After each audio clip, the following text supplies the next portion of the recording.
So Stellantis have been making all kinds of claims. They claim they make the third largest number of electric vehicles in the world. Yeah, we all know that's false. And now, Clean Technica have just provided us with some awesome numbers here that don't include plug-in hybrids, so we can get the real facts on who is truly making the most electric cars in the world. Plus, I'm going to combine their data with the data we've just gotten from China within the last 2 hours on electric car sales, which will paint a very interesting picture as to who the emerging car companies are and how they compare with legacy auto. There are some Chinese car companies you've never heard of, or more than likely never heard of, who are coming very fast in a big, big way. The interesting thing is, one of them was the company who partnered with Stellantis, who declared bankruptcy. Bizarre. Hello, my friends. Welcome to the channel. I'm the Electric Viking. Great to see you. My name's Sam Evans and I'm coming to you from Melbourne in Australia. Thanks for tuning in. So you're probably thinking, what am I talking about with the bankruptcy thing? Well, Stellantis, they used to make a couple of 100,000 cars per year in China, but their sales have virtually gone to nothing within the space of only a few years. That's a pretty crazy drop, right? A couple of 100,000 a year to virtually nothing. I mean, literally they sold one car in the last quarter, one single car. So they just declared bankruptcy rather than actually pay off their debts. I mean, to me, that's disgraceful. I don't like those kinds of actions. Personally, I've seen people go bankrupt. There's two kinds of people in this world. There's the ones that dig their hole, the way out of their hole. They don't declare bankruptcy. They have a big debt. They pay it off. They do the right thing. There's the other ones who declare bankruptcy just to get away from it, to get out of it. Now, sometimes they have no choice. I get that. But sometimes they do. Stellantis, they have billions of dollars in cash. They had a choice. They decided what to do. They showed us their true colours, and I don't think those true colours are ones that I like very much. I don't know about you. Let me know what you think. Now, the interesting thing is that joint venture partnership was with GAC. Now, I'm not going to say too much about GAC because I don't really understand what they're doing and why they did it. However, GAC's electric vehicle numbers are crazy. Stellantis produces, of course, no EVs in China. Therefore, no one wanted their cars. GAC, on the other hand, their EV production now makes them one of the biggest electric car companies in the world. That probably pretty much no one in the West has ever heard of. But they're ramping up at a pace that's nearly on par with BYD.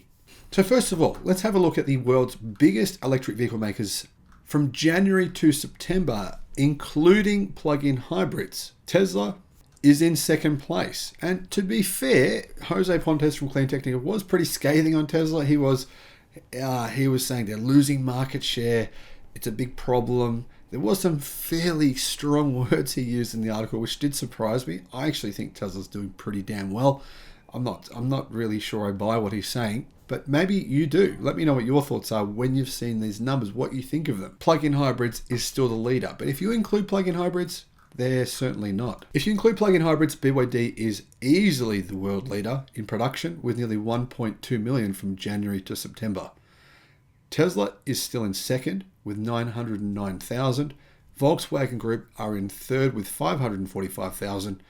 SAIC are in fourth with 520,000. Geely Volvo are in fifth with 390,000. As you can see, there is no Stellantis in sight. They're not even close. I mean, the thing is, right, they're not even fifth. If they were in fifth, then there would still be nearly 150,000 vehicle production units behind Volkswagen Group in third.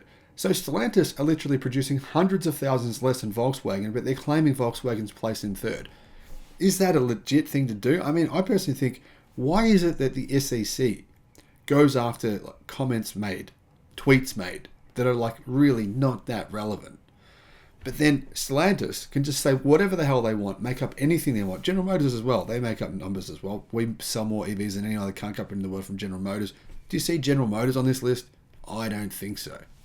Thing is, Stellantis are not even in sixth. That position goes to Hyundai Kia, who are down to 5% from 5.4% market share, and Stellantis are actually in seventh place to 4.8% from 5.5% in Q2. In fact, as far as I can tell, Stellantis have not been in third place for any time in history. And so that claim there is not relevant to any single quarter or year in the history of the automotive industry. So I don't know how they made this up or how they skewed their numbers to try to make that claim. Anyhow, This is where the good numbers are. This is where the true numbers are, frankly. Sorry, I know it's controversial for you guys. I know some of you struggle with this. You've emailed me telling me, don't say this, I don't like it. But I'm going to say it. Plug-in hybrids, they are not the future of the automotive industry. They are just ICE cars. They are. With a battery in them. Yes, some of them are good. Some of them are great, in fact. Some of them have a range of, 200 plus, 500 plus kilometers with the batteries. Those are the Chinese models. There's not really any models like that in the West. But some of them are ridiculous. I mean, Mercedes brought out 2 brand new models, right? 2 brand new models that came out within the last 2 months.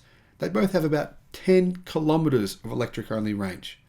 And they say that they can do 2 liters per 100 kilometers in terms of fuel efficiency. Do you believe that?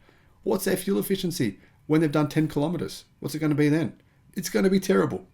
So that's why I don't include plug-in hybrids in my numbers, because I don't believe they're the future of the automotive industry, and I still believe that automakers are lying about their claims. In fact, the European Union just said they're lying about their claims on plug-in hybrids. So it's not just me that thinks this.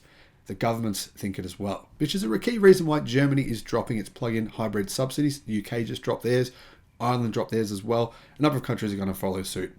Tesla is first in the world in pure electric vehicle sales with 909,000. BYD is second with 584,000. SAIC is third with 482,000. Volkswagen Group is in fourth with 366,000.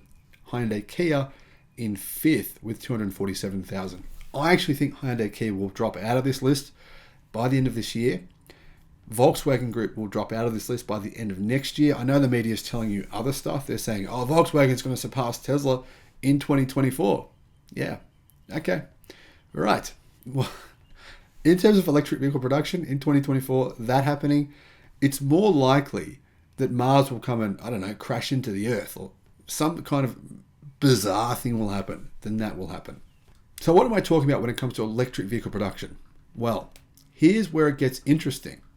In China, XPeng and NIO, you know what? XPeng said they'd deliver 300,000 EVs this year. At least that was their goal.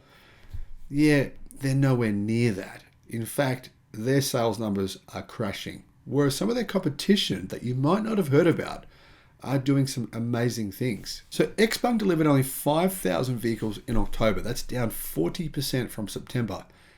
In fact, it's a significant drop-off versus the same month last year, and it's followed a downwards trajectory since the middle of the year. In the middle of the year, things were looking really good. Production was going really well. Over the last 4 months, I don't know what's happened to the company. They won't say. They won't actually disclose what is going on. They're saying they're restructuring. They're changing the way the company does business. They haven't said anything about the fact that demand seems to have fallen off a cliff, and I don't know why. Their cars are really well priced. They're really good cars. I'm baffled by it. Let me know what you think the reasons for this crazy drop-off in XPeng sales are. However, while this has been happening, NITA, who I think sell the best value electric cars in the world, period, I've said that a number of times, they've ramped their production enormously. For example, they delivered 18,000 electric cars this month and 18,000 last month.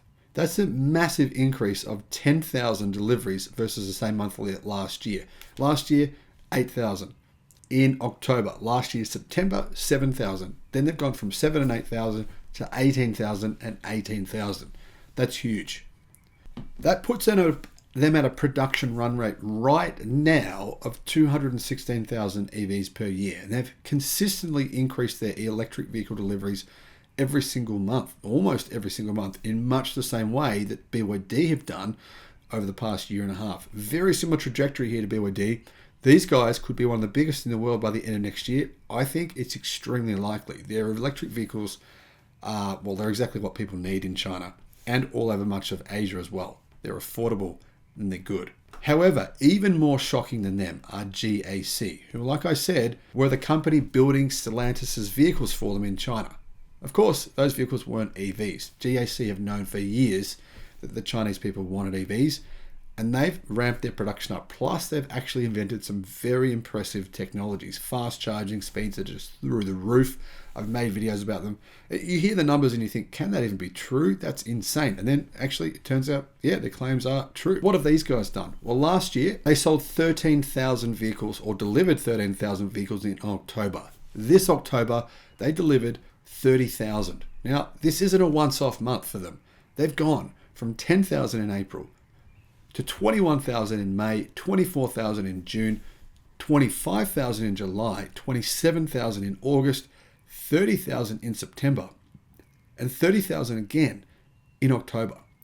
And the thing is, their ramp up has been incredible and has followed the same very similar trajectory to BYD. They're not having the Xpeng or Neo up and down, Li Auto up and down, Volkswagen up and down. We're looking at 3 companies here, right? In fact, we're looking at 4 companies here: Tesla, BYD, Nita or Hoson, and GAC, who have ramped production consistently month after month after month now for 2 years. These companies you should be paying attention to. If you think about it, GAC currently have a production run rate which is on par and identical to Volkswagen's. It's identical. It's exactly the same number. If you extrapolate over the course of 12 months, exactly the same. Who do you think is more likely out of these 2 companies to do what they claim to do? Now, GAC has made no claims at all. It's made none of Volkswagen's big wigging itself on the EVs it's going to make and all this stuff it's going to do. Volkswagen just came out, said the number of models they're going to make in EVs up until 2026. It was like a quarter of what they claimed 2 years ago. They're doing the same thing to General Motors, right? The same thing. GAC have not done any of this. They just quietly ramp production month after month after month, come up with new technologies that people don't even talk about in the West. They haven't heard about them, but they're actually incredibly good. And they hit a run rate that puts them on par with Volkswagen's current production. But they continue to ramp every single month. Volkswagen, are they ramping? They're up and down, up a bit, up and down. Hyundai and Kia, their current production is 247,000 this year. Pretty damn good chance GAC will surpass those guys next year. That's what I think. If you look at the global electric vehicle manufacturers, of those top 5 that we looked at, Tesla, BYD, SAIC, Volkswagen Group, and Hyundai Kia, with their production numbers over the first 3 quarters, Tesla lost 3.5% share, but it did ramp up production enormously. And it's really, it's a pretty long way ahead of Volkswagen. 366,000 versus 910,000. Tesla are not quite triple Volkswagen, but they're not that far off, right? And Volkswagen Group, instead of gaining share because its numbers were significantly lower than Tesla's last year, it's actually lost 2.6% market share as well. SAIC lost 4% share. And Hyundai, Kia, they maintained the same share. Now, it's clear who profited from those losses in market share. Some of those automakers that I've just mentioned to you now, right, and a few others as well that I haven't talked about, plus BYD. BYD jumped from 4th a year ago with 6% share to being the current 2nd place with 11.9% share. In other words, BYD have doubled their purely electric vehicle market share over the past 12 months. Now, the article goes on to claim how BYD and Tesla are the ones most at risk, in particular Tesla, because China could shut them down at any moment, and that's imminent. And, I personally don't like doom and gloom. I like facts. I don't see that happening. I believe the Chinese government know they need the automotive industry. I don't think that's going to happen. Could though. It's possible. Let me know if you agree or you disagree. What do you think?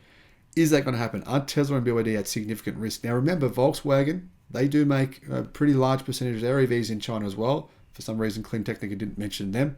But anyhow, if it were to affect BYD and Tesla, it would affect Volkswagen as well if the automotive industry did get somehow shut down in China. Now, the article goes on to say that Ford wouldn't suffer significantly from an ECW or an issue in China, but General Motors and Tesla would. Well, I'm not sure I agree with that. 75% of General Motors market is North America. I think General Motors have not moved on from China, but I clearly think it's not their focus at all.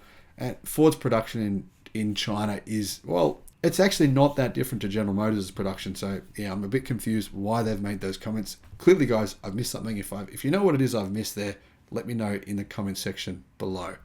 And let me know, what's your prediction? What do you think the top 5 biggest electric manufacturers will be this time next year? Personally, I think that first 2 will stay the same. Tesla will still be in first. BYD will still be in second. I know some of you are going to disagree with that. Tell me why you disagree. Thanks for watching. Have a great day.